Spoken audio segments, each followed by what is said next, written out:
We're on. A couple of minutes late, but we're on. We're on. Practice doesn't start till 1 PM anyway, so.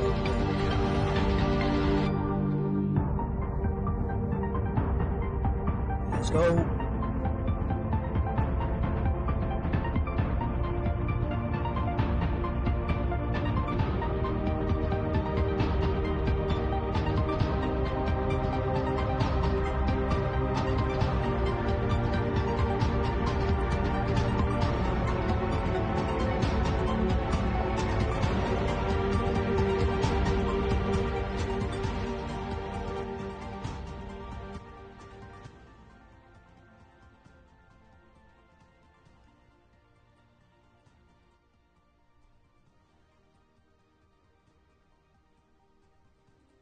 Hello and a big welcome to the channel. I'm the Motorsport Madman and this is FP1 for the Belgian Grand Prix. We're going to do a little bit of a preview before practice starts in about 20 minutes or so. So we'll just do a little 20-minute preview just before it starts.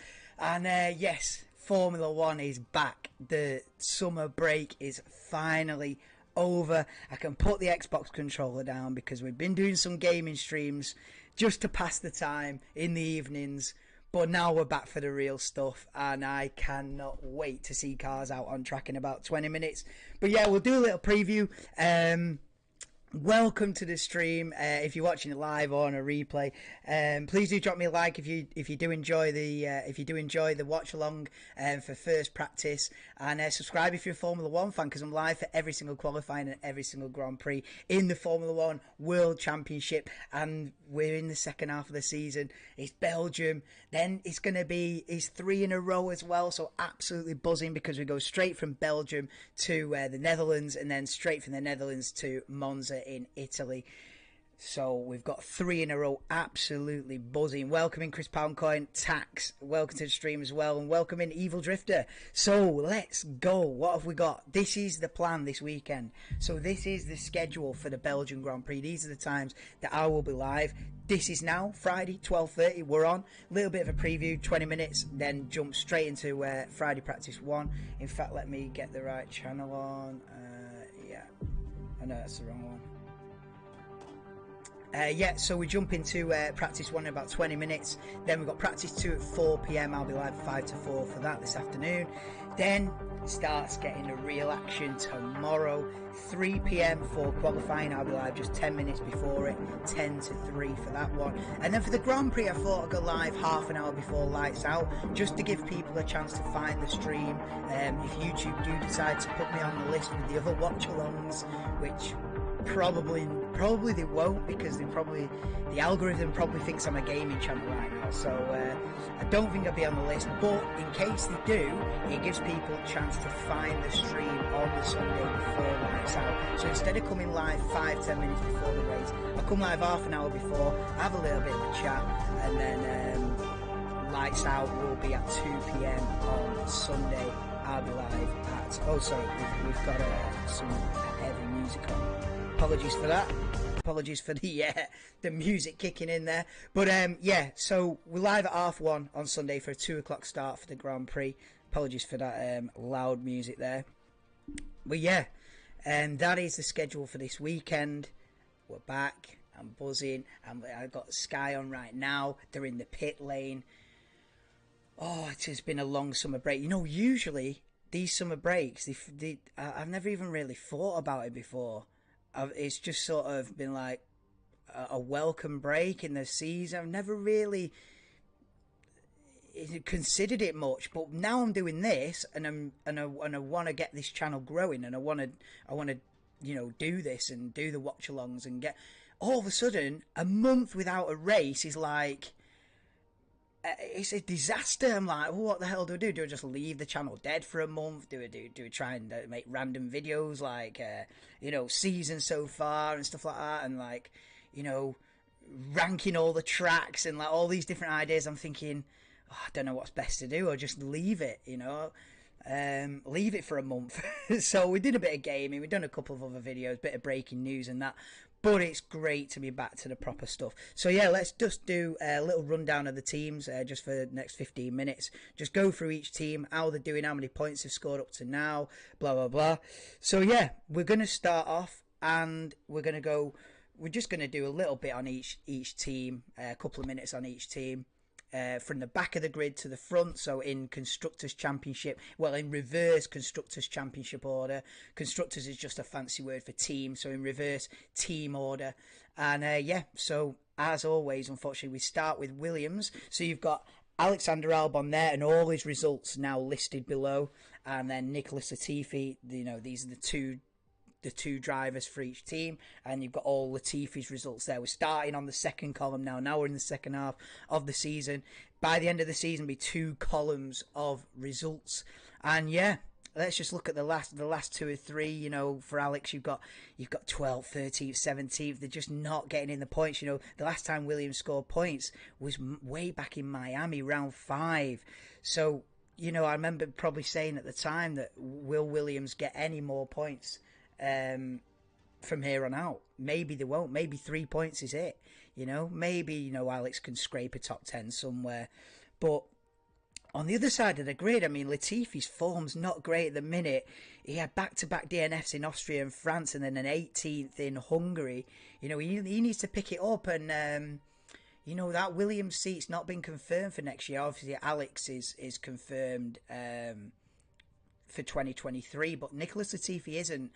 And at the moment, it is merry-go-rounds for the drivers at the so you never know. Could Williams bring in a young driver? Could we end up seeing like Ricciardo there? Don't think we will, but Ricciardo is on the move. We know that much. So that's Williams struggling at the moment. Aston Martin 9th in the championship, only on 20 points. And they seem to be able to scrape the odd point here and there, but it's not been... let me just move that a little bit so we're more central. Yeah, they've been able to scrape the odd point here and there. I mean, look at the last few races. Vettel gets a 9th in Britain, a 10th in Hungary, just getting the odd point here and there. Same with Lance Stroll, gets a 10th in Canada, a 10th in France.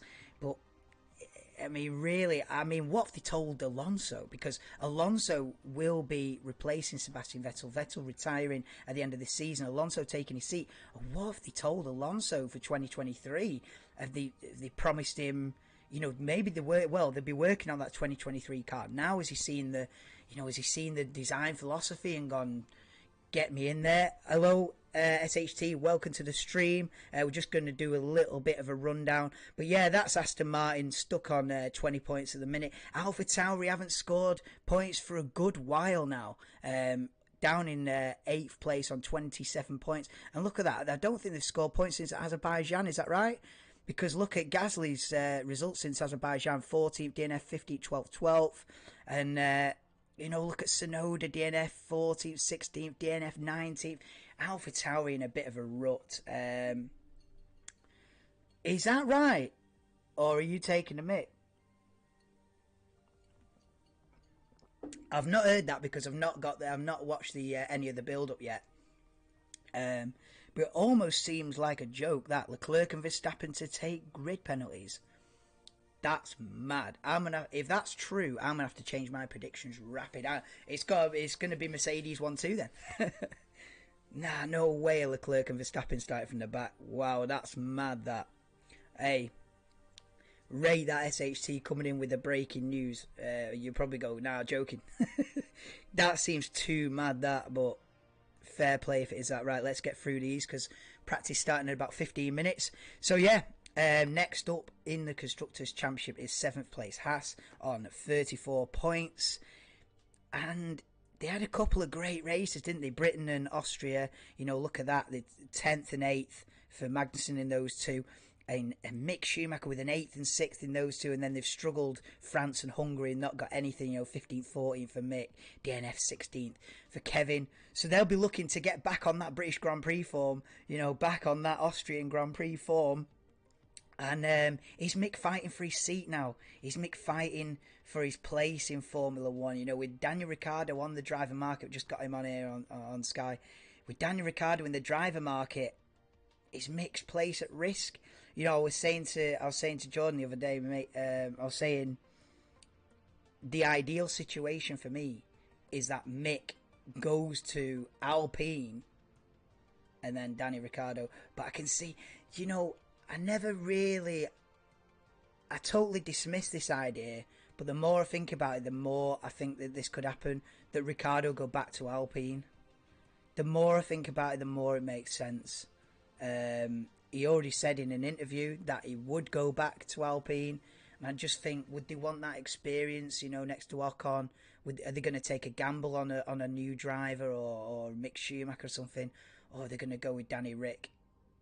The more I think about it, the more I think that Ricciardo's going back to that Enstone team.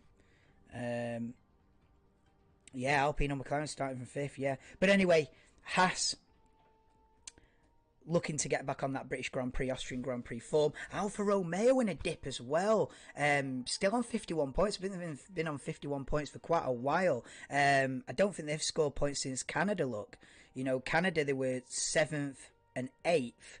And look at that since then. You've got DNF 11th, 14th DNF on Bottas' side. For Zhou Guanyu, it's DNF 14th, 16th, 13th. So yeah, they're going, 4 or 5 races without scoring a point, Alfa Romeo. And they're dropping down the list now in 6th in the Constructors' Championship. I think they were high as 4th early on in the season. But form has dipped for Alfa Romeo. They'll be looking for a strong Belgian Grand Prix. Now to McLaren, who sit 5th now on 95 points, overtaken by Alpine in the last couple of races. And it's for this one simple reason. You've got one man scoring the points. Look at Lando Norris's consistency since the British Grand Prix. 6th, 7th, 7th, 7th. 3 7th places in a row. You know, picking up nice. I mean, what's that, 6 points ago? You know, so it's nice, consistent, whereas Daniel Ricciardo is kind of all over the place. He's picked up a couple of 9th places, but then in between those 9th places, it's like you get 15th, you get 13th. It just hasn't been there. And obviously the news dropping a couple of days ago that Daniel Ricciardo will be leaving the team at the end of the 22 season as well. Yeah, McLaren scenario this season was like Ferrari 2020 and after, yeah, kind of in no man's land behind that top group. But yeah, it's been hit and miss for McLaren, been definitely hit and miss for Daniel Ricciardo, and this is why Alpine are ahead. This is why Alpine are now 4 points ahead in 4th place, and because they've got both drivers consistently in the points. If we look at Fernando Alonso's form, I mean, since Spain, it's been fantastic. Look. 9th, 7th, 7th, 9th, 5th, 10th, 6th, 8th. I mean, Fernando Alonso's on it. He had a tough start to the season, but he's been fantastic. And I can't believe he's walking away from this team. The only thing I can think is that he's been offered more than a 1-year deal, and Alpine were only willing to offer him 1 year at a time. And maybe he wanted that 2-3 year contract, and Aston Martin were able to offer it him. So yeah, Fernando Alonso leaving this team at the end of the season.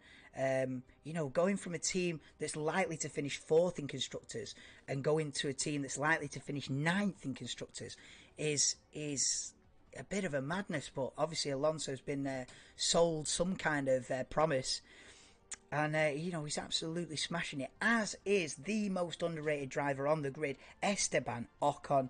Again, look at that. Aside from the DNF at the British Grand Prix, I don't know if he was involved in that in some incidents. I know the British Grand Prix was a bit of a mad one, but other than that, I mean, look at that. Canada 6th, Austria 5th, France 8th, Hungary 9th. You know, it's consistent points from both drivers, and that's why they're up to 4th in Constructors. Hello, Farron. Welcome to the stream, mate.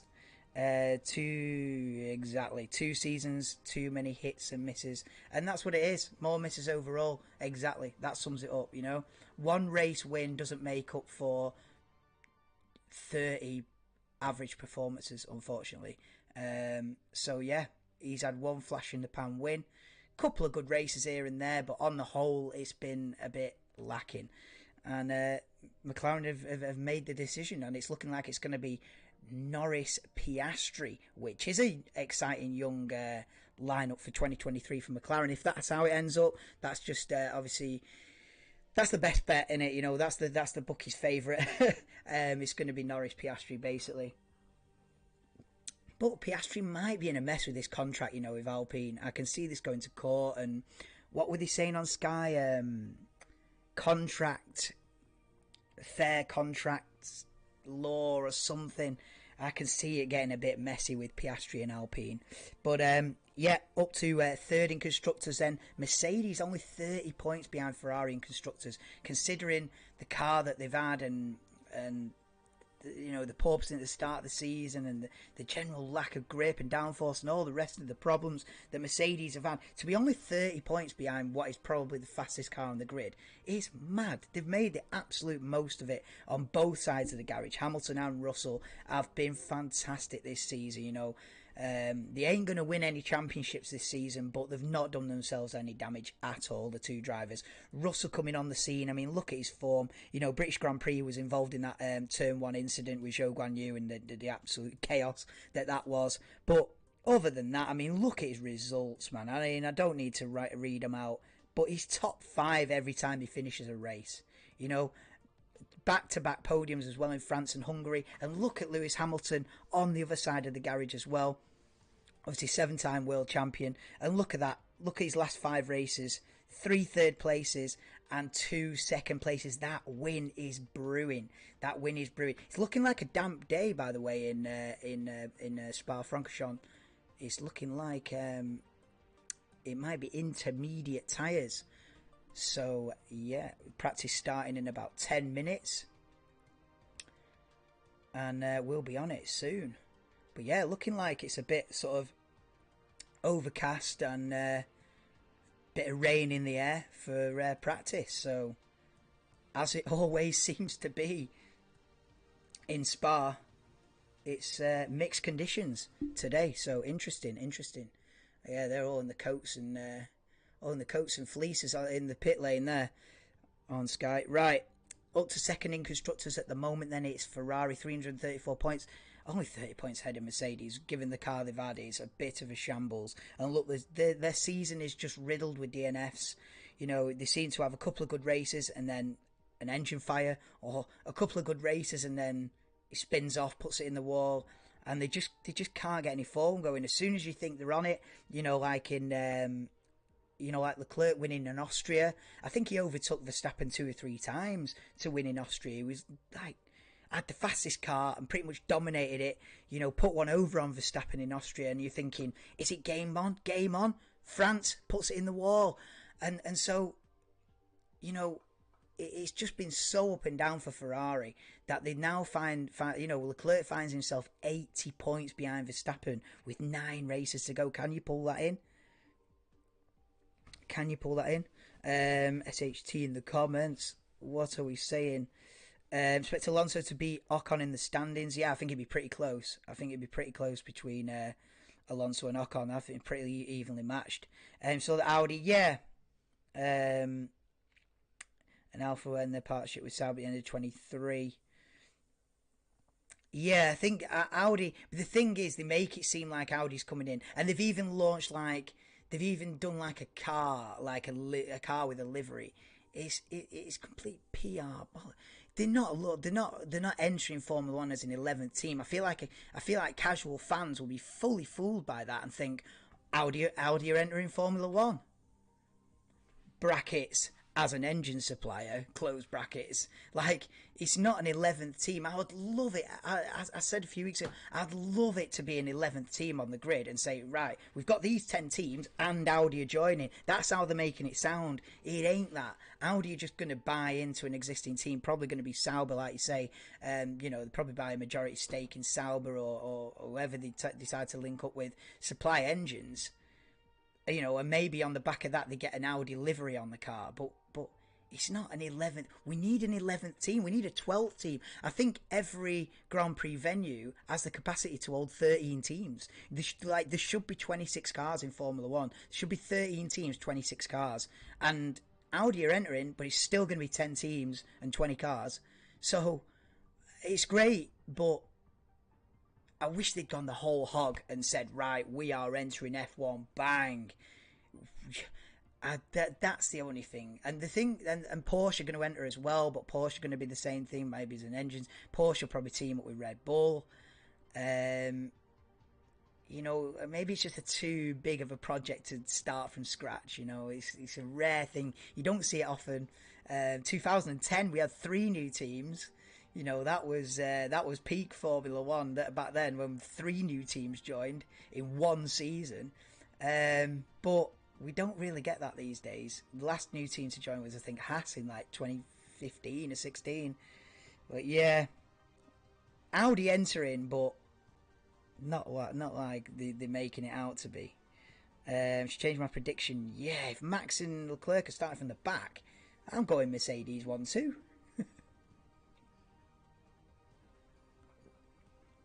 Anyway, we're 5 minutes out, so let's get to Red Bull. So Ferrari with the up and down season, and Red Bull have just taken control. I mean, look at the last few races for Max Verstappen.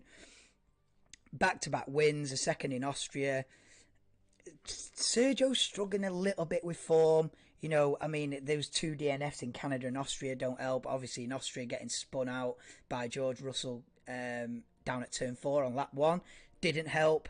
A 4th and a 5th. There are rumours that he's been trying out sort of a different floor than Max Verstappen, but I don't know. Sergio will be looking to, you know, start this second block of the season with you know, a great Belgian Grand Prix, but he's already got his contract for 2023. You know, he's not really under pressure unless it goes massively wrong. You know, he'll be driving alongside Max Verstappen next year anyway. He's doing enough to prove that he's, you know, good enough to partner Verstappen. But first, Hamilton, Perez, Verstappen right now. Yeah, I hope Checo gets out of his slump as well. For qualifying the race, 0% chance of rain. Yeah. So I think this is the worst day weather-wise. But yeah, practice is about to get underway in a couple of minutes. So that is the little rundown. Let's now, before practice starts, just go into the predictions. So let's have a look what I've got as the top 10. I've not gone that madman this time. I've not gone insane this time because, I don't know, there's been a break and I just feel like people are going to want to finish the race. You know, I've gone conservative with the predictions this week, which is a first for me. So I've gone Vettel P10. Obviously announced his retirement, but the Aston, like I say, you know, can scrape the odd point here and there. Alonso P9, who will replace Vettel at the end of the season, picks up another couple of points, I'm saying. I've put Norris 8th. You know, maybe McLaren can do something, especially with, you know, you're saying that Leclerc and Verstappen are going to start at the back. Maybe Norris can do something, you know, get top 5 or something. I've put him 8th. I've got Ocon 7th. George Russell 6th in the Mercedes. I've got Perez 5th. Hamilton 4th. This was before I knew about this penalty, by the way. I'm going Sainz on the podium with Leclerc, but Max Verstappen takes the win. I'm going that I think it's the first time I've predicted that all top 6 will finish. So I've predicted that both Red Bulls, both Ferraris and both Mercedes will finish the race, and that's definitely the first time I've predicted that, because I've had a chaos of a season and I always think 2 or 3 out of those top 6 ain't finishing, and it might be the case today that 2 or 3 of those top 6 don't finish. Not today, this weekend, but I'm saying that they all do for a change, and if they all do, I'm going Verstappen to beat both Ferraris, with Mercedes 4th and 6th. Right, let's get into it. We're a couple of minutes out from FP1, so I've timed it like a peach. And yeah, a little bit rainy, the low clouds and all that. There's the commentary box, Rachel Brooks, Johnny Herbert and Anthony Davidson, but they haven't got the Motorsport Madman, have they, in the commentary box? You know, give it another 5 years. There's the fans. It's not raining, but yeah, right, let's get on to the proper race screen. Okay, boom. And what we'll do as well is hope you like the new layout. Obviously, I've done away with the green screen now.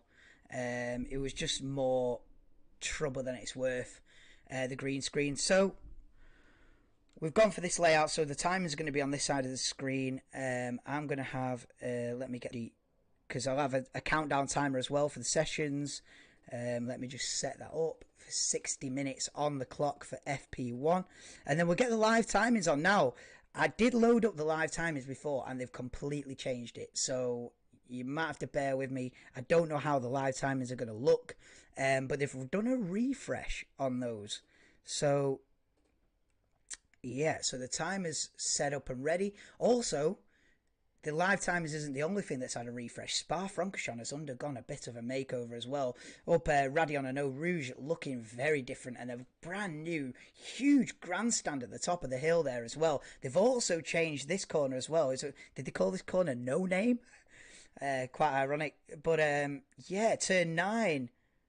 Yeah, they've got motorbike line and they've got a Formula 1 track line. So, and they've got gravel on the outside as well. And I think they put gravel on the outside of La Source hairpin as well. So get in. The gravel returns in Formula 1 because they've been doing runoff area for days and you know, years and years. The gravel's been phased out, but now the gravel's coming back and I back it. Right. Bold prediction this weekend. Yeah, Alonso making the points. Russell to collide with Sainz at the start. Yeah, usually I predict something mad like that, but for some reason this weekend I've just thought, nah, you know what? They all finish. Everyone finishes. Right, let's have a look at this live timing situation here.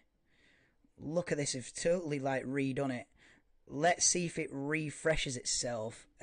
This is obviously the live times at the minute is obviously the end of the yeah, that's the end of the let me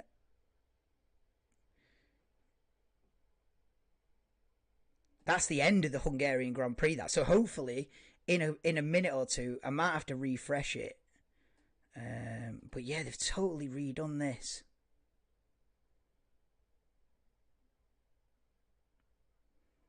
Is this live now?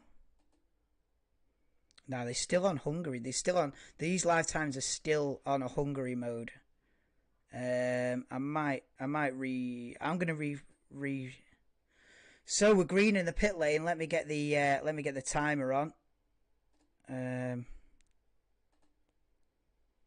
We're underway for FP1.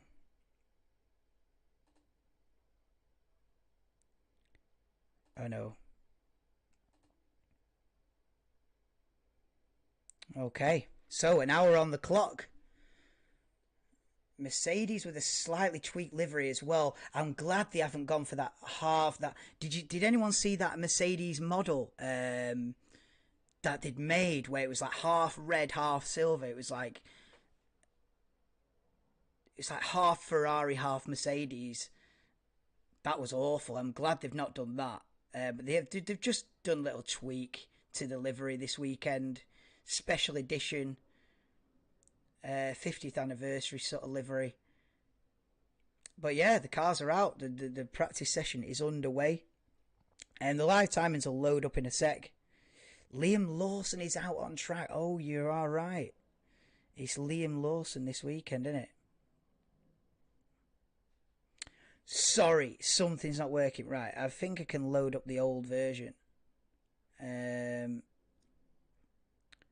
Just bear with me. But yeah, live times is never the most reliable thing.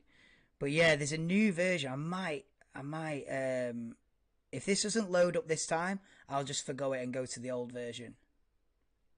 I'll give it one more chance. I imagine loads of people are on this, that's why. But yeah, we're out on track. Liam Lawson, yeah, he's in the Alpha Tauri. I don't know if he's in place of Sonoda or Gasly. Nah, that ain't working. Typical. I might have to keep you updated. But this is all because they've changed it. They've tried to be clever and like re up all the graphics, and it's messed it up. Old version. Yeah, give me the old version.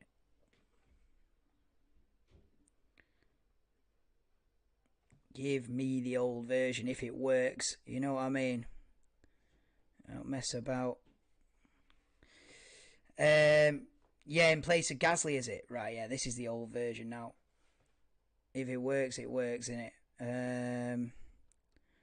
Right, let me put that down there. See, I couldn't deal with this until it's...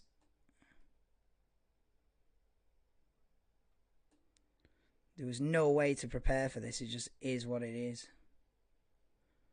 I can come all the way over there. Why is it doing that? Okay. Bear with me. Apologies for this. There's no way for me to prepare for the F1 website to do a full reset of the graphics and like change it. But yeah, it is what it is. Right. Put that down there. Why can I only see the top 14?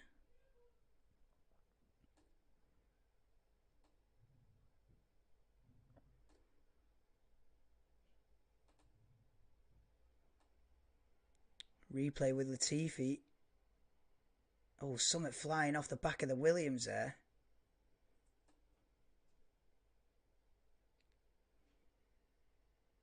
And then Sainz runs over it. Brilliant, that, isn't it? Bit of carbon fibre on circuit. Just what you need. Right. Let me see if I can rectify this. Yeah, that's the way it needs to be. That's the way it needs to be. And then... like that.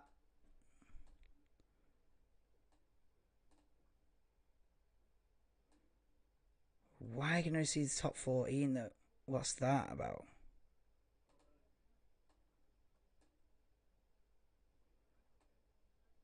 Oh, I see. I get it.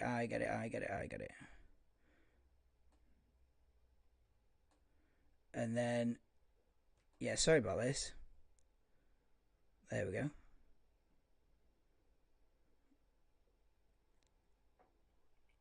There we go. Sorry about this. I couldn't really prepare for this because they decided to re-up all the graphics.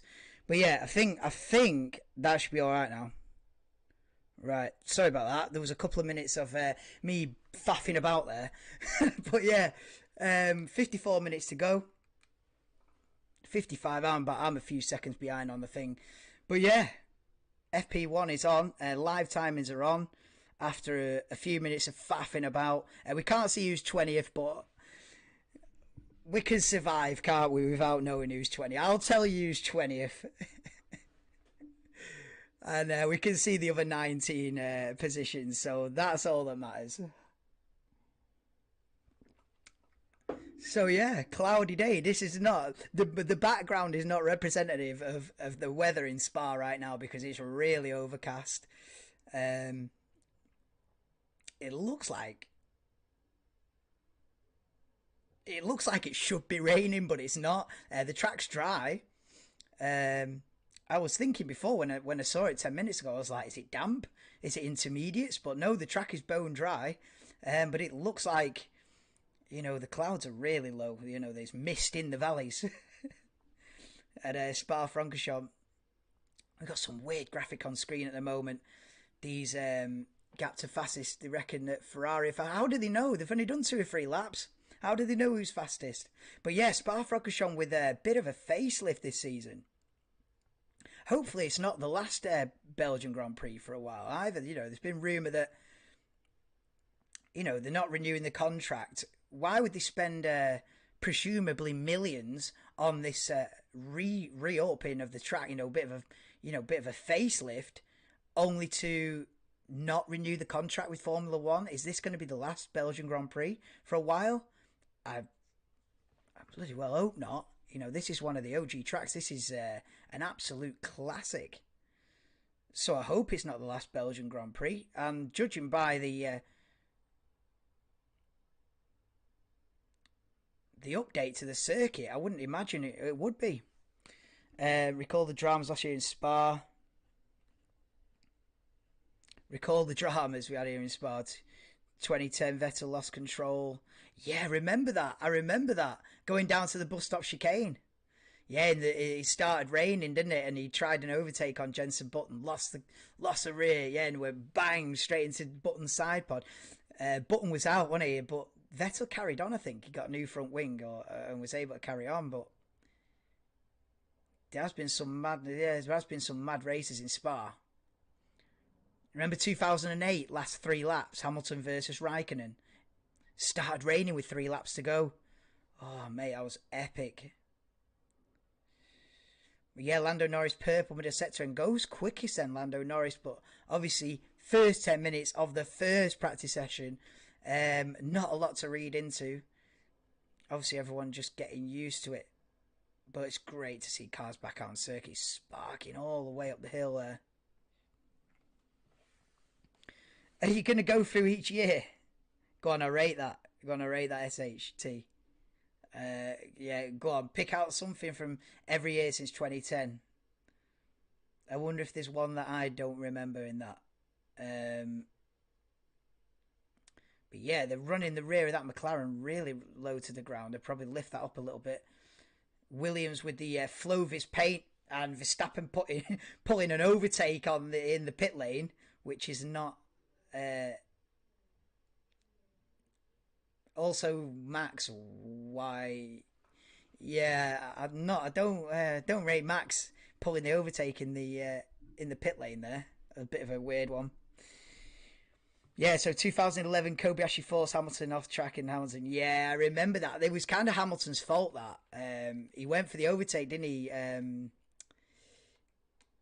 Down the Kemmel Straight, and he basically pulled back in too early. And Kobayashi was still there, so they crashed, and Hamilton just got flicked into the wall. And yeah, Hamilton's probably his worst year of his career. That 2011, he had a few crashes in 2011. Did Lewis? He had a bit of a reputation for it back then.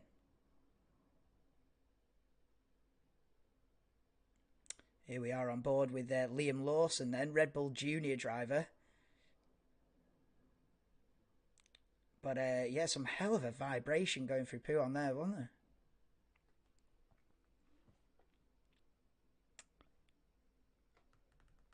there? 2012 first lap crash between Hamilton. Oh, that was that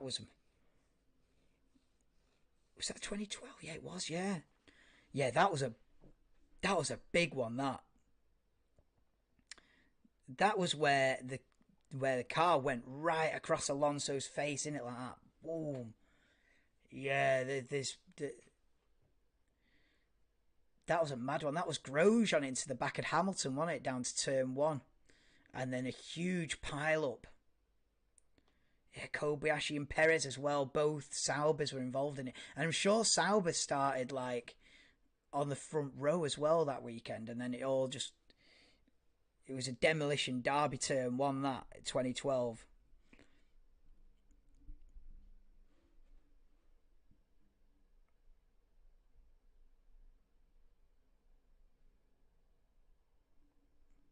Here we are, Max Verstappen then looking like he's on a quick lap. Looking to go quickest is Max Verstappen. 12 minutes into the first practice session. Yeah, I'm about 30 seconds behind on with the time, but I'm sure we'll survive.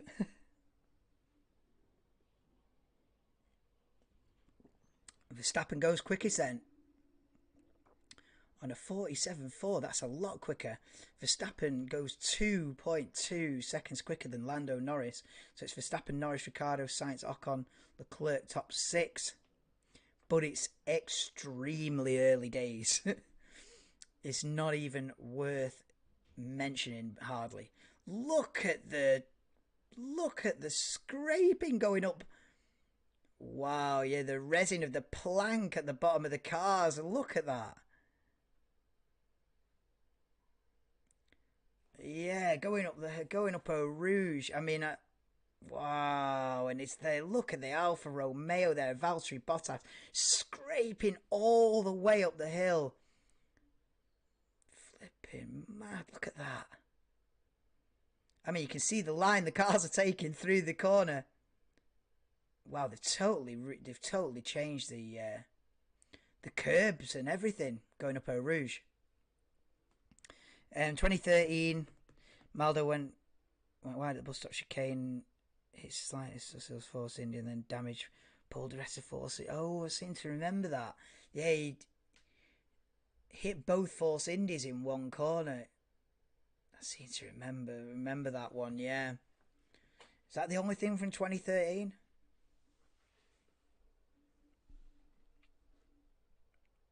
Yeah, Kobayashi second and Perez fourth. Yeah, mad. That was 2012, wasn't it? Yeah. 14, Rosberg and Hamilton contact. Oh, mate, you don't need to tell me about that.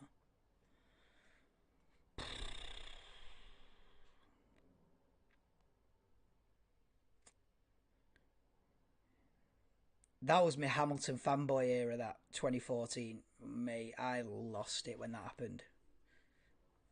I absolutely lost it. Nico Rosberg was the only driver that I've ever disliked. So now he's gone. Well, he's been gone 8 years or something. Now he's gone. Mate, I love them all. I don't mind who wins, but Nico Rosberg. Nah, mate. He pulled out some dodgy strategies, mate. He pulled out some dodgy strats. And that was one of them.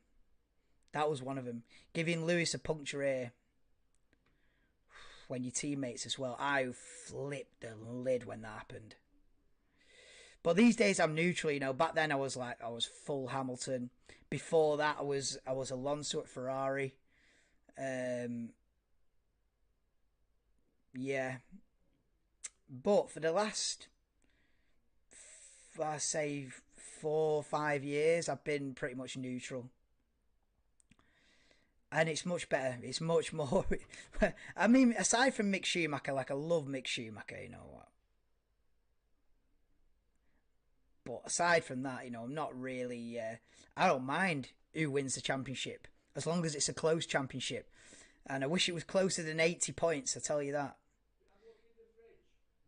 Ocon with changing some dials. So it's Ocon with the helmet cam this weekend. On a slow lap there, going through Poo on at like 30 mile an hour when cars go through their 150 seems a bit of a wild. And into the pits. So it's Red Bull 1-2 at the minute then with a quarter of the session gone. I got Verstappen on a 47.4. Perez a full 1.6 seconds slower than that, but he's in the hard tyre. Verstappen on the soft, as well as Norris and Alonso there on the soft tyre as well. And Verstappen going purple sector 1, so he's on another quick lap, is Max Verstappen.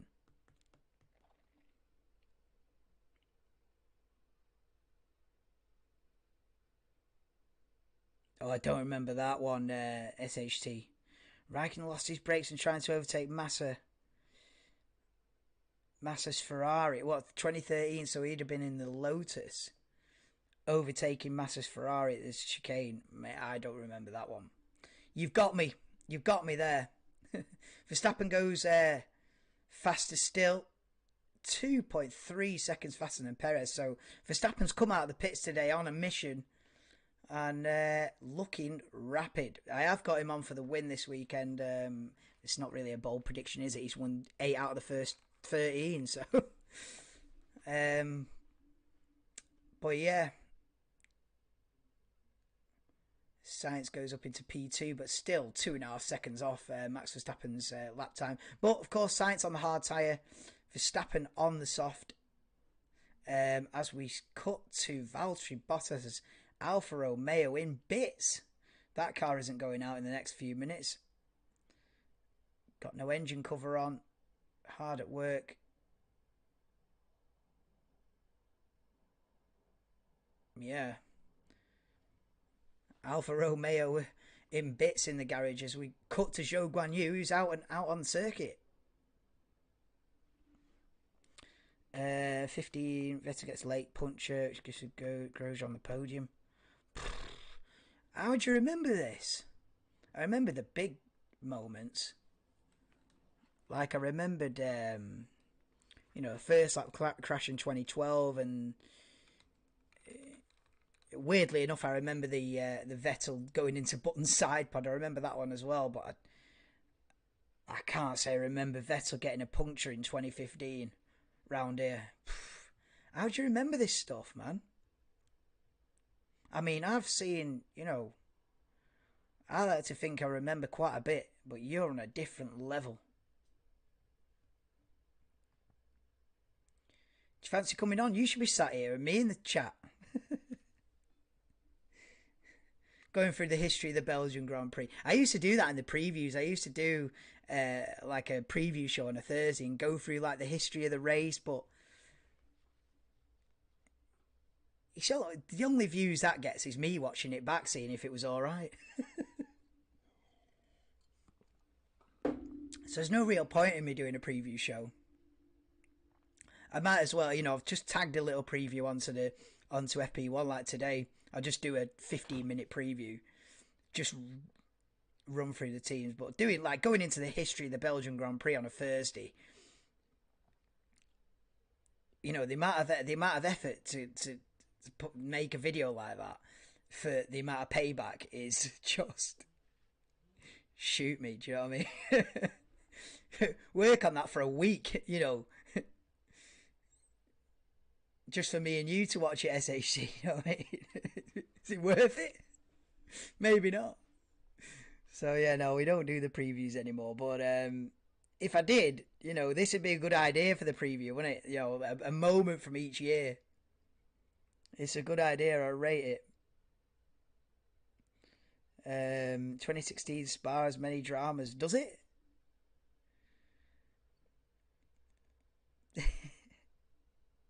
Verstappen collided into Raikkonen. Is this when this 2016? There was this. This is Verstappen's first year with Red Bull, isn't it? 2016. He went there in Spain, didn't he? 2016. So I feel like Verstappen was on a bit of a mad one defensive wise in 2016. Like he would cause collisions defending, in a wild way. I think he got a few. He got a few smack wrists. Did Verstappen in 2016 from his defensive driving. It was a bit over the limit. So I think I remember something like that about with Raikkonen. Did he not like defend at the last minute and like some erratic defending going on? And I think he got a bit of a telling off. Seem to vaguely remember something about that. Which spins Vettel well. Sainz says Toro Rosso got a puncture on the straights pun round. What? I need to rewatch some of these highlights, man. How do you remember this stuff?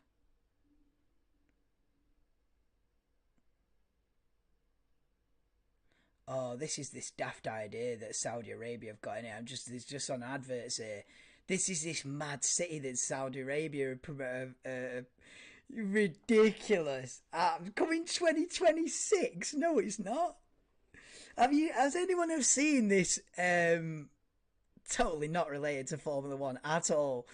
But Saudi Arabia have got this idea of having this. It's like some out of a sci-fi movie where it's going to be this city, but it's in like a line. Mate, it's madness. 2026. What? So they're going to build that in 3 years? No, they're not. They won't build that in 30 years. That is so. What? It's mad that. Watch F1 since 2008. Yeah, I've watched F1 since 2006. That's how I sort of became an Alonso fan, because I was like, Alonso's beating the greatest of all time. You know what I mean? Because at that time in 2006, it was Alonso in that Renault. The blue and yellow. What was it? Team Spirit Renault against Schumacher in the Ferrari. And Schumacher was like the GOAT and all the rest of it, 7 championships, unbeatable. And then Alonso turned up and he was only like 22, 23. And he was beating Schumacher like fair and square, going round the outside of him in like 130R in Suzuka. And I was like, yo, who's this Alonso kid? And that's how I sort of got into it.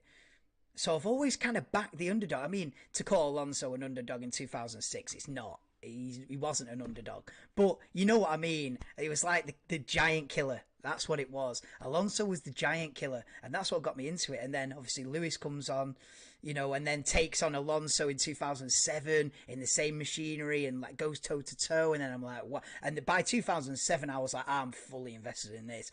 Like, I've not missed a race since then, since 2007. So you're talking 17 years. Yeah, by the start of 2007, I was like as big as a fan as I am right now. But yeah, that's how I sort of got into it. Yes, Denver, how we doing, bro?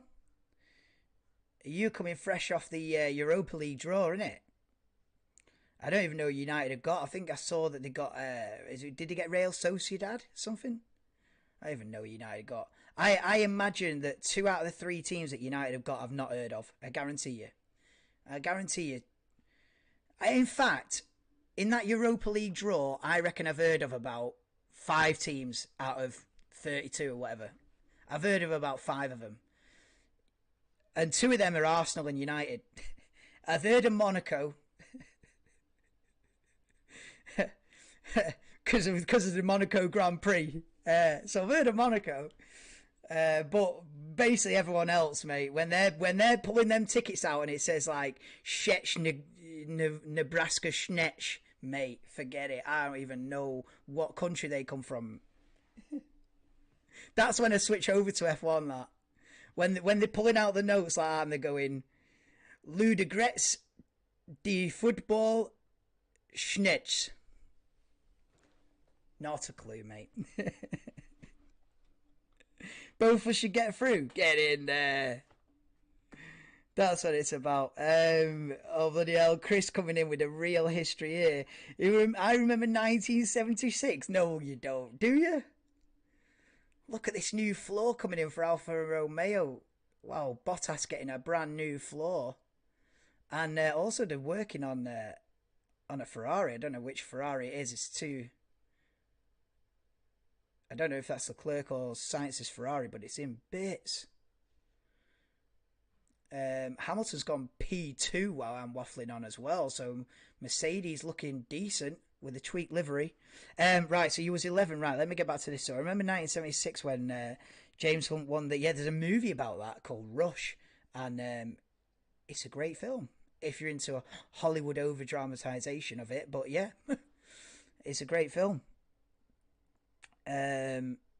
Not friends, but I like him. Wow, I think that was the first. I think my dad told me that 1976 was the first season it was properly televised. I don't know if that's something that I'm correct on, but both of us get through. Yes, buzzing. He was 11. Wow. Perez and Ocon made contact when coming up the hill. What year was that? What year are you? Oh, you're 17. Oh yeah, they did. That was when they was in the Pink Panther Force Indias, wasn't it? 2017. Yeah, I remember that one. Ocon and Perez, they had a few collisions that year, didn't they? Or 2017, 2018. Oh, they had a few collisions. They crashed in Singapore, didn't they, as well? They had a bit of a ruckus relationship, did Ocon and Perez. But yeah, something going on with the back of is that Charles Leclerc's car? Charles Leclerc's Ferrari. The sanding down the rear wing, which I'd never seen before. I've never seen a team get out a sander / grinder and just start sanding down the rear wing live in the middle of a session before. I've never seen that. What? Like, you'd think they'd have everything the right size. What is this? Budget touring cars on a Sunday afternoon or what? Or the pinnacle of motorsport? Who knows? It's like something you'd see on a go-karting weekend, like, oh, the rear wing's not quite right, or get the sander out, blast it. Mate, but you saw, they even get the gaffer tape out here sometimes with, what was it, Azerbaijan Grand Prix, and Yuki Tsunoda, only half the DRS was opening, so they just gaffer taped it shut.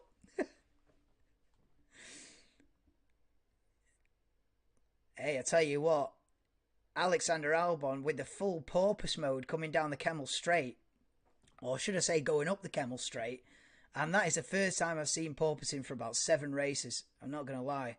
I thought it was a thing of the past.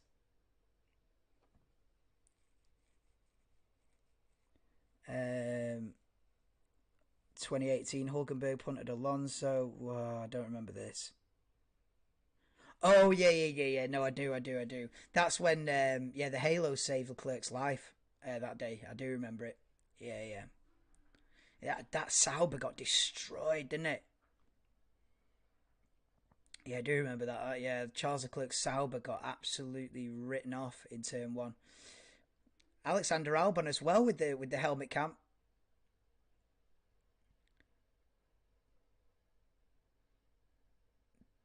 They're just asking Gunter Steiner about the driver situation because Mick Schumacher without a contract for 2023, and I'm starting to get a bit worried about that. I'm not going to lie. But the thing is, I think they should stick with Mick, not just because I'm a Mick Schumacher stan. Nah, not just because I'm a Mick Schumacher fan, but I genuinely think he's earned a seat for next year. I genuinely think that he's got a what eighth in Britain, 6th in Austria, something like that, or the other way around. I think Mick deserves another year. Come on, Gunter, give him another year, bro. Or dream scenario, Mick goes to Alpine. Yeah, but I am dreaming there. Dream scenario, clues in the name. I'm dreaming. Yeah, Mick Schumacher to Alpine and then Ricardo to Haas. That's my dream scenario, that. Oh, yeah. Alonso has a big incident here. Albon is P2, yeah. Albon P2 on the soft tyres, 1.3 seconds off Verstappen. Albon for the podium. You never know. You never know what can happen. But yeah, we're halfway through this FP1 session, 29 minutes to go. Hamilton in the car, ready for another stint. Cut to, is that Carlos Sainz out on circuit, about to start a lap, and it is. And Carlos Sainz starts a timed lap. Is he going to be on a quick one? On the soft tyres, so is this the first Ferrari lap where he's going for it? Maybe. I think Piastri will be better than Ricciardo at McLaren. Yeah, I think so. I mean, I'm not going to sit here and pretend that I'm a huge fan of Formula 2, because honestly, I'll catch the odd race here and there. I've seen him race probably half a dozen times, so I can't sit here and pretend and go, I've seen every single Formula 2 race. Piastri is next level. Like, I'm not an expert on Formula 2, but from what I've seen, from what I've heard, from the stats, from the races I've seen, I've seen Piastri come through from like 6th on the grid and win in Formula 2 and stuff like that. So from what I've seen, and from what I've heard, what I'm hearing, this is the highest rated young driver for a long time. This is the highest rated young driver since what? Since Max, since Lando. And Max and George, so I'd say he's the highest rated rookie probably for 4 or 5 years. So will he do better than Ricciardo? You don't know, because he's only 21 and unproven. But it's got to be worth a risk, and it's got to be worth a go for McLaren. And that's the decision they've gone with. But Piastri snubbing Alpine is a big. It's big, that. It's bigger than we think, you know. Obviously, I was watching a thing on Sky yesterday as Russell goes third, but I was watching a discussion yesterday, and they were saying that, like, it's not really fair because Alpine have funded Piastri's junior career, like, to the they've basically thrown like £10 million at this kid, like, to fund him through the junior categories, give him like testing time in the Formula One cars and stuff. Like, they fully funded his career up to this point to get him, you know, to get him to the next step, to the big time. And at the last second, he's gone, "Nah, I don't want to drive for you. I'm going to McLaren." So they've brought him up. It's like raising, you know what I mean? It's like raising a child, only for them to do that. "Nah, I'm going." Like, at the last minute, like, he's just about to. I feel like he should be at Alpine next year, to sort of repay them back for the trust and the money, and but he's gone, mate. He's decided that, you know, he's obviously been having talks with McLaren behind the scenes, probably that Alpine weren't aware of. He's been having talks with McLaren and come to an agreement with them, and it all come out of the woodwork, didn't it? About 3 weeks ago. Crazy, but that's not the end of that. I think Alpine will fight that, and they'll take it to, like, they'll take him to court about it. Lance Stroll goes P4. People are starting to push now, with 25 minutes to go in FP1. Welcome to the stream, Ernesto. Hope you're good, mate. Look at the porpoising on the Williams. You know, I've not even mentioned that word. Alexander Albon up the Kemmel straight, bouncing around. We've not really seen porpoising that bad since, what, Baku? I'd say. Jos Capito on the Williams pit wall, not looking impressed with that one. All right, Anto, how are we doing, mate? They're probably reviewing the contracts of this to see if they can keep him. Yeah, but then do you want to keep, you know, it's like football, isn't it? Do you want to keep a player or slash driver that doesn't want to be there and, like, force him and say, "This is your contract, you signed it 3 years ago and you're playing for us or you're driving for us," but they want to go? Is it not better just to let him go? But yeah, I feel like they're going to fight it, and it might end up costing McLaren a lot to sort of buy Piastri out of his Alpine contract. But it might be worth it, you know. Alpine, like I was saying, the highest rated young driver for a long time. More grid penalty updates. Wow, what the hell's going on? Where are you hearing about this? I need to get on this news website that you're on, SHT. Norris, Ocon, Schumacher and Bottas starting from the back of the field. They all take engine components. Wow, a lot of teams deciding that this is the place to take the engine penalty, and I back it. You know, this is a place where you can overtake, you know, and play the long game sort of thing. Nice wide track, a lot of overtaking opportunities. Yeah, now is the time to take the engine penalties. But yeah, it's going to seemingly like at least, what, 6 drivers so far. We've got a yellow flag sector 1. But yeah, it seems like 6 drivers so far. Have we got Magnussen spun or something? Or Magnussen stopped? Yeah, so Magnussen's pulled over on the right-hand side at the exit of La Source. I don't know. He's on the circuit. So Kevin Magnussen stops out on track with 23 minutes to go in practice. Red flag. Let me get the... I should have a graphic for that. I don't know how big this is going to be. Oh, yeah, we're all right. So session red flag. The time will continue to tick down.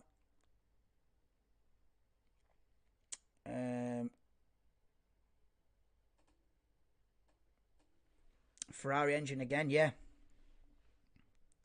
But what was I saying?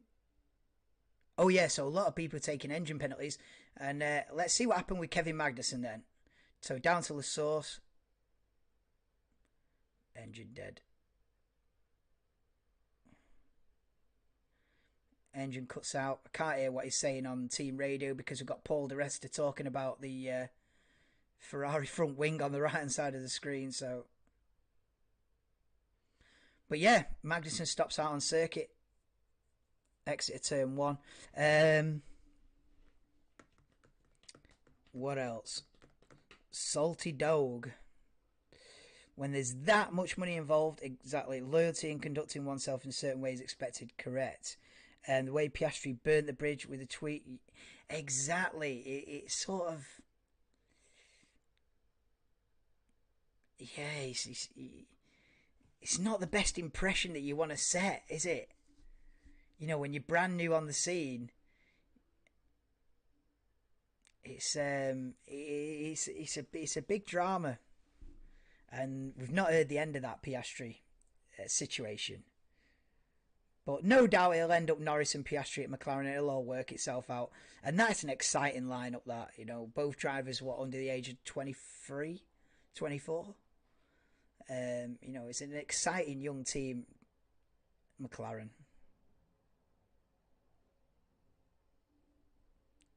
But mad that he's ditched him.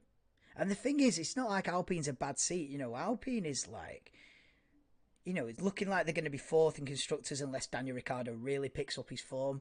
You know, it's looking like they're going to finish 4th in Constructors, Alpine. And for whatever reason, Alonso's jumped out the first opportunity and Piastri's jumped out as well. They've lost Alonso and Piastri in the space of days. And it's just a madness. I think there's a little bit of petulance there in the respect that he'd been kept on the sidelines this season, and I suppose that from Piastri's point of view, he's left on the sidelines and he'd probably not been guaranteed a seat for 2023. He was probably thinking that Alpine are just going to stick with Ocon and Alonso for 2023. You know, this is probably going back to like March, April, May time. Piastri's probably sat there thinking, I'm on the sidelines. I'm F3 champion. I'm F2 champion. I'm on the sidelines. And they're probably going to stick with Alonso Ocon for next year. So he's probably got a bit pissed off behind the scenes in like March, April, May time, and started talking to McLaren. You know, just thinking, right, Alpine, I ain't going to stay on the sidelines forever. I'm talking to McLaren. Then McLaren have gone, oh yeah, Ricciardo's not really performing. Let's have these talks. This is all just speculate. This is just me on a waffle, right? This is what I believe has happened. So then, all of a sudden, talks are now taking place between Piastri and McLaren behind the scenes. Probably this is like probably May, June, and then, you know, he's thinking, like I say, he's thinking, I'm on the sidelines. They're probably going to go with Alonso. I'm looking somewhere else. You know, I'm not being on the sidelines 2 years in a row. Forget it. Speaks to McLaren. McLaren's look at Ricciardo's results and think, wow, here we go. Oscar Piastri, the most hyped young talent for 3 or 4 years. Let's have a look at this. So they've been having talks behind the scenes. I think he's not told Alpine about this. So then, when all this blows up about Vettel retiring and Alonso jumping ship the following day, right? So Vettel retires on the Thursday. On Saturday, Alonso's having contract talks about going to Aston Martin. So Piastri, I don't think Piastri expected this. So Alonso's jumped ship, but Piastri's already agreed with McLaren. So, but there's a breakdown in communication because Alpine obviously thought that with Alonso jumping ship, they just bring Piastri in straight away, like without any drama. They probably thought Piastri would just be on the phone the next day and go, "Cheers, guys, Alonso's out, I'm in." But Alpine didn't know Piastri's been on a full conversation, probably for a few months, with McLaren, and that's the problem. There's been a lapse of communication somewhere down the line. There's been a lapse of communication, cross wires, and it's all blown up. and it won't be the last we hear about this.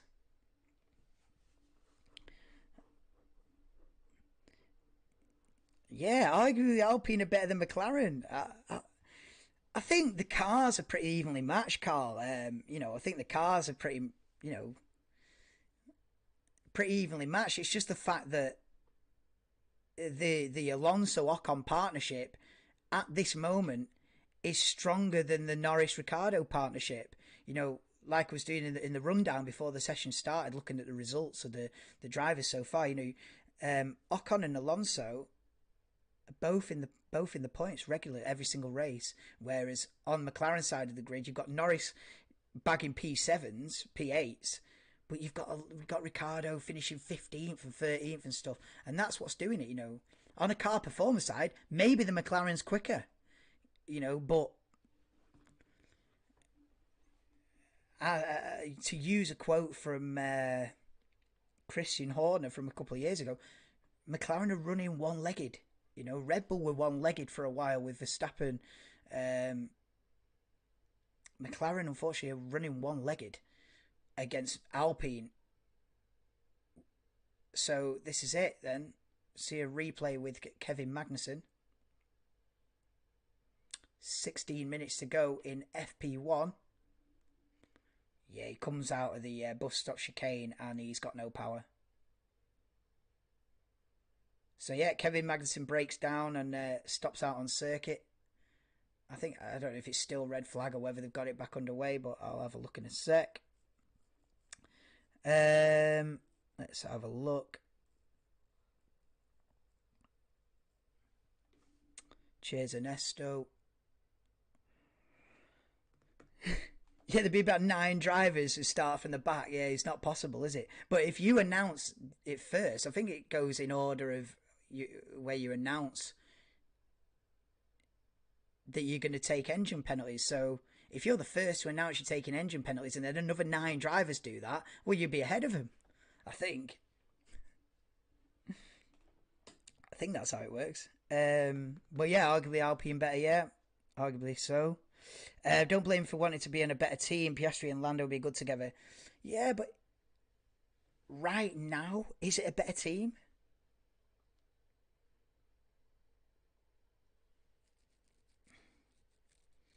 Maybe. I mean, McLaren's probably, in the long run, a more attractive prospect than Alpine. McLaren are a bigger outfit, more historic, bigger, a bigger weight behind it. It's a little bit of a sidestep, Alpine to McLaren, but I mean, yeah, you can't blame him for wanting to move, but the way he's done it is a bit brutal, though. The way that Piastri's ditched Alpine is a bit brutal, but makes for drama, and I love drama in Formula One. And Piastri and Lando is a great lineup, isn't it, DB? It is a great lineup. Young, exciting, potentially a lineup that they can have for a long time. The set for the future. So you can't blame McLaren for going for it. One Australian for another. Saw a report that Alonso told everyone about his movie, with the exception being Up My Eyes. Seen that as well yesterday. I was watching that interview. Yeah, apparently he told all his race engineers, all his team, everyone knew, apart from team principal Otmar Safnauer. Oof. I mean, what does that say? I want to say a lot of good things, but yeah, we've still got the red flag for Magnussen. For Magnussen's breakdown, they're working on Sergio Perez's car. We've got 13 minutes to go, just under. So yeah, my timer's about 30 seconds behind, but it is what it is.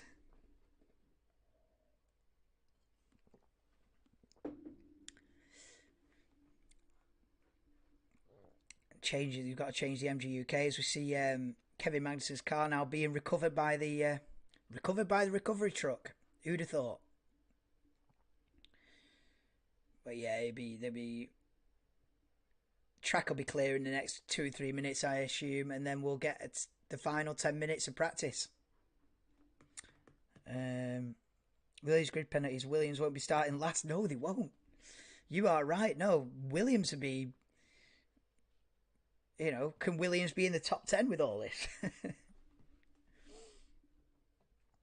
Yeah, I can't believe I've not heard about all these grid penalties. I'm sure I'll have a look what's going on. I don't think they've been talking about it on Sky. If they have, I've missed it. But wow, look at the Alpine. They've taken the full rear end of the car off. I don't know if that's on Alonso's. Let's have a look. It's the yellow T-cam. Who's got the yellow T-cam at Alpine? What number's on that? I can't see what number's on it. Oh, it's Ocon's car. So, Ocon's Alpine is... They're on a full rebuild at Alpine, I'll tell you now. They're on a full car rebuild at Alpine here. They've taken the full, like, rear end structure off the car. Like, they've separated the gearbox from the engine. I mean, that's a serious rebuild job for Ocon. Safe to say, he won't be out in the next 11 minutes. He struggled to be out in FP2 at this rate. Wow.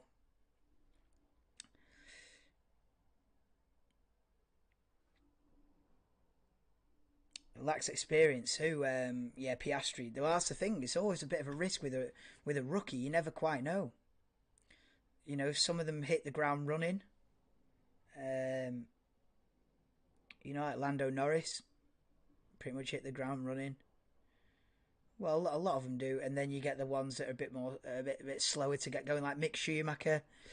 You know, was a bit slower to get going. Zhou Guan Yu, he's been all right, you know, but he's not been magical. You've got to be. This is the thing. You've got to arrive, and you've got to be magic. This is the thing about Formula One. If you arrive, and you're just anonymous, and you're just one of the pack, you might get a couple of years. You might get 2 or 3 years out of it. But in the end, you'll be cast aside. You've got to arrive, and you've got to have a bit of.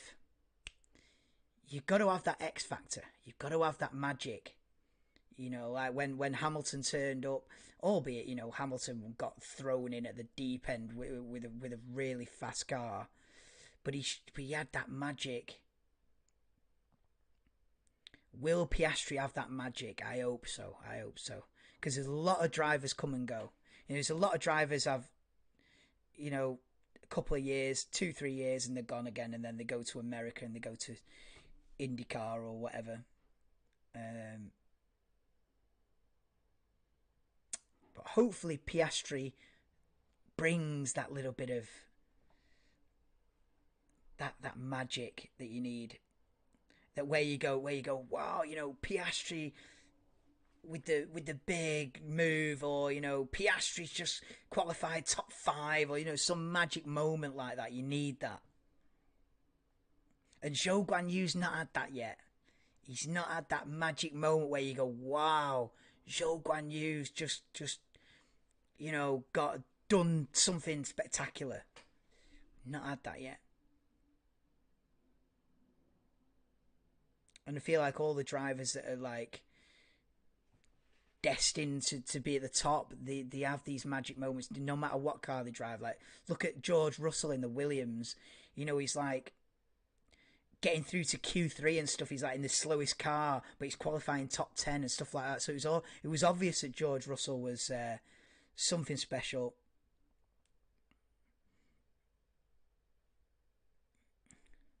I feel like Piastri can bring that. I feel like he can. I feel like he will bring that.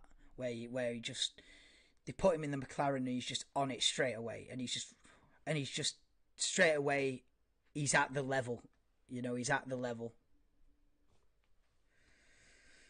George Russell being told about rain, 7.5 minutes to go in FP1, and have we got a bit of a rain shower approaching? Oh, but yeah, I've still got the red flag on. Apologies, the session's back underway again. They've got Magnussen's car out of the way. Last 7 minutes. Currently sat on a Ferrari 1-2 at the moment. Sainz on a 46.5. Leclerc on a 46.6. So, 10th between the two Ferraris. Verstappen a 10th behind that. George Russell, Lance Stroll in the top 5. Stroll and Albon both in the top 6. So, I mean, these... Either Aston Martin and Williams are rapid, or you can't really read into these times. And I'm going to go on the side of you can't really read into these times. We'll see what happens in FP2. I feel like FP2 might be a bit more representative of the pace. What's wrong with Verstappen? Is there sprinkling of rain? More rain in 2 minutes. Yeah, so I think it's just starting to sprinkle with rain.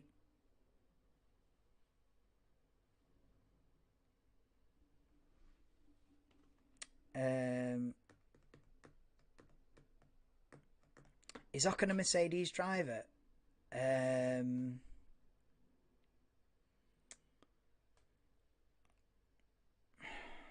Not anymore, I don't think. He was. He was under Toto Wolff was his manager. I think Toto Wolff, who's a Mercedes principal, had George Russell and Esteban Ocon. But I don't think that's the case anymore. I think Ocon is out of the coupe. I think Ocon is a full Renault driver now, I think. Well, Alpine is basically Renault. Alpine's like the Renault sports brand. It's like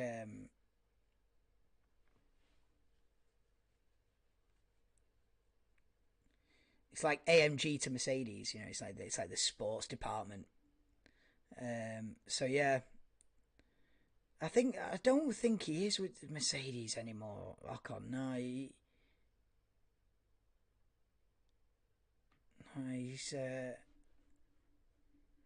he's left that family. I think yeah. Look at the rain now at the back end of the circuit. Yeah, no, it started raining on the in the final sector. Wow, yeah, no, this is and Verstappen on slicks, and it started raining. No, this is it. You're going to be in the pits. This is virtually the end of the session. There's 4 minutes to go, but you might as well call it the end now. Just crawling round. You don't know where. Weird how in Spa it can be raining at some parts of the circuit and not raining at the others. We see it was raining down at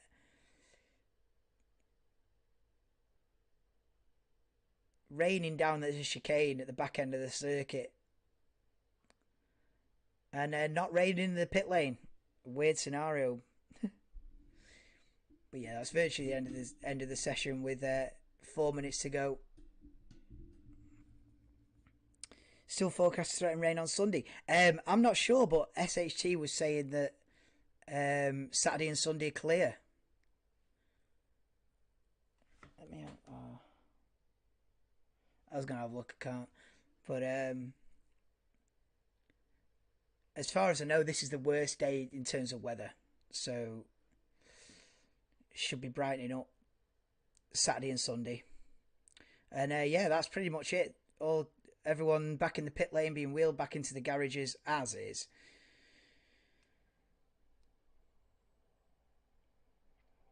As the rain starts to fall in Spa with 3 minutes to go. But that'll be all she wrote for FP1. It's going to be a Ferrari 1-2. Cut to Daniel Ricciardo, is still out there. So Ricciardo's gone out on the intermediate tyres.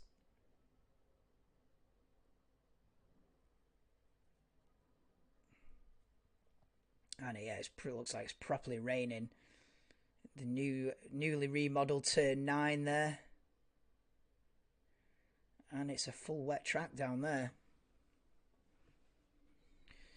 But no, I think salty dog. I think it's forecast dry weather this weekend. This is this might be the only rain we see. We'll see what happens in FP2 as well. Maybe the times will be more represented in FP2. I feel like it's you can't really read into these times at all. Sainz and Leclerc separated by 69 thousandths of a second at the front. Verstappen 2 tenths behind that. Russell 8 tenths. Lance Stroll top 5. Albon top 6, really? That just tells me that you can't really read into this. Hamilton 9th on the medium tyres. So Hamilton didn't even do a run on the soft. Or if he did, he didn't set a proper lap time on the soft tyre. Perez's fastest lap was on the hard tyre. That's weird as well. So yeah, I'll be looking to FP2 for more representative lap times to kind of get an idea of the pace of everyone, because we've not got an idea there. You know, unless Aston Martin and Williams have smacked a load of upgrades on and are suddenly competing at the front, I would say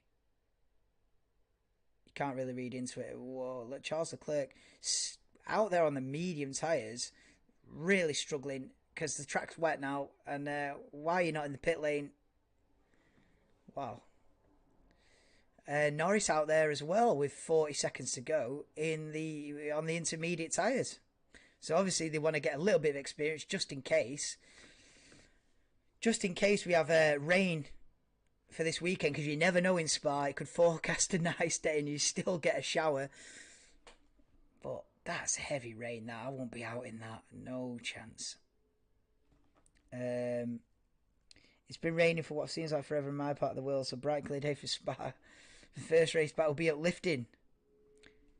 Cheers, Salty. We just have a bit of a chat in practice, you know. It's not really, as they do on Sky as well, you know. They're just having a chat, you know, a general chit chat about anything Formula One, and that's what we do in practice, you know. I go on a bit of a waffle, bit of, you know, tangents here and there, you know. Come back every few minutes and sort of mention something that's happening out on circuit, but you know, we just have a bit of a chat. And then when we get to qualifying tomorrow afternoon, that's when we go full Murray Walker then. Tomorrow afternoon. We go full Murray Walker mode. But for now, we're just chilling. Replay with Carlos Sainz up a Rouge. Okay. Oh, so this is just a highlights of the fastest lap of the session and Sainz's fastest lap and the fastest lap of the session. And yeah, only a slight little hint of porpoising, but the car looks good. Ferrari looking pretty strong. But yeah, as I say, you can't really read into these times. But yeah, that's about it for FP1. Please do drop me a like if you have enjoyed the stream. Obviously, I had the little preview at the beginning as well. So please do drop me a like for that. And subscribe if you haven't already. If you're new to the channel, if you're a Formula 1 fan, I'm live for every single qualifying and every single Grand Prix from the Formula 1 World Championship. So get yourself subscribed. I'll be back for FP2 at 5 to 4. So yeah, a couple of hours. Yeah, a couple of hours. We'll be back for FP2. I'll be live at 5 to 4 just to, you know, get the stream up and running before the session actually starts. Yeah, live at 5 to 4, 4 o'clock, FP2. Join me then. Thank you everyone who's joined, everyone who's watched. You're the real OGs of the channel, because we're just getting going. We've only been doing it a few months, but see where we end up in 2-3 years. Right, guys, peace out. See you next time. See you in a couple of hours for Friday practice 2. Cheers. Thanks everyone for joining.